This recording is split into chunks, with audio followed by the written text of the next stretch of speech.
Alexis Nunes alongside Stevie Nichols. Stevie, and Liverpool's nightmares at home in 2021 continue. 4-1 loss to Manchester City in this one. It could have been 5-1, but of course City had a goal chalked offside. Liverpool haven't lost 3 consecutive games at home since 1963. Not even you were playing then, Stevie. You did predict a City win in this one. So are you just not surprised at all from what you saw from Liverpool? Not really. It's disappointing watching it, but I shouldn't be surprised. It's kind of how I thought the game would play out. You know, I thought City always had the upper hand. You know, one chance Liverpool had with Mane's header, which should at the very least been on target. But after that, I mean, there wasn't anything. I mean, even the penalty was a gift from somebody, because just Liverpool going forward again didn't look as though they were capable. And then when you have a defence that's got 2 centre midfielders playing centre back against City, then you're always going to be in trouble at some stage. And the truth is, it was actually for me Sterling that caused the initial damage. Gundogan missing the penalty, that Sterling got brought down, walks past Alexander-Arnold and Fabinho, and then of course he sets up the goal as well. So for me, Sterling was the real star of today's game, to be quite honest with you. Not that City didn't have some other good players. I mean, Gundogan get 2, Phil Foden with an absolute scorcher at the end, just to put the cherry on the top. So yeah, they had some good performers. Well, we'll definitely talk about the good performance for City in just a bit, but I suppose let's talk about some incidents. I guess you could say that this City victory was definitely helped by 2 unforced errors from Alisson, who obviously had a pretty bad day, uncharacteristically a catastrophic day for Alisson there in this one. But what was your thoughts on the penalty awarded to Liverpool that, of course, Mo Salah ended up converting? Some saying Ruben Dias should have been sent off. If it were, you know, maybe David Luiz at Arsenal, he would have been sent off. Others saying, no, that is a pen, soft, but a pen. Yeah, I mean, it's a bad mistake initially. He does pull Salah, but John Stones is clearly covering round. Clearly would have, you know, basically you're asking, was Ruben Dias the last man? Well, he wasn't, because Stones was round behind him. So I'm not sure where the controversy is. It certainly shouldn't be. It was a stonewall penalty, as was City's that Gundogan missed as well. You know, Fabinho did trip Sterling. So as far as the penalties are concerned, I think the referee got every single one of them absolutely spot on. And what about Alisson? It's just one of those days? Just one of those. I mean, what do you can't say anything to him.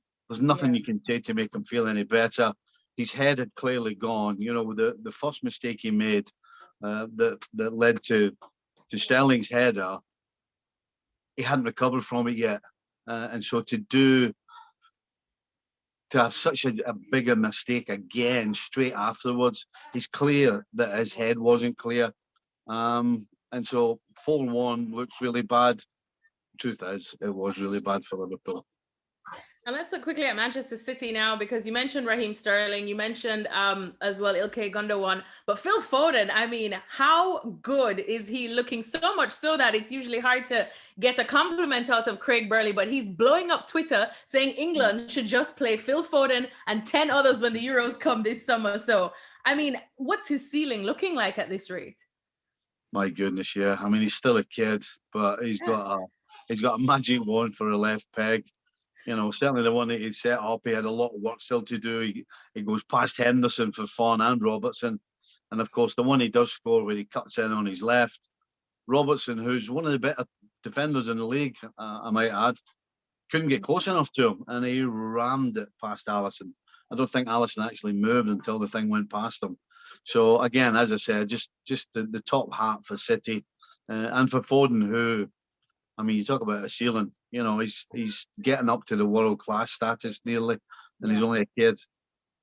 He's definitely made himself, I suppose, a must pick for Pep Guardiola now, week in, week out. But I suppose looking at the bigger picture now of this match, of course, how it was advertised was that this could be the title decider, I suppose, or in terms of looking at the title race. Jurgen Klopp, of course, got a little touchy recently when being asked if his title race ambitions are over. But how do you see it now, Stevie? Was this just the final nail in that coffin? I think really there is 2 clear things that come from this. Number one, is Liverpool will not be defending their Premier League title. And the second one is, and probably more importantly for City, this is City's to lose. This team looks like a back to a well-oiled machine. They've got goals from not only midfield, but the forwards are beginning to produce. Other than that one slip by Diaz today, they look sound defensively. So absolutely, this is Man City's to throw away. And earlier we spoke about Spurs, how much they needed that win against West Brom, especially going ahead to their week, knowing they have Everton and Manchester City. Liverpool now, Stevie, what do they do? Because as Jurgen Klopp says, you see how they are mentally beaten as well, physically tired too. You don't want to see the champions like this slip any further, but is that a possibility? Yes, I think we would be silly to think that it's not a possibility. Considering what 3 home games and 4 is it? Considering they hadn't lost at home in 84 games, something crazy like that. So it is possible that Liverpool could continue to struggle. They have to find some courage and some strength and energy from somewhere to make sure that they take care of a top 4 spot. And the way things are going right now, that's far from a given. That's not going to be easy. But I think Klopp's getting enough strength in him to go around and lift everybody. Certainly has to do the same to himself. You know, he can't go around with his head between his legs and skulk around.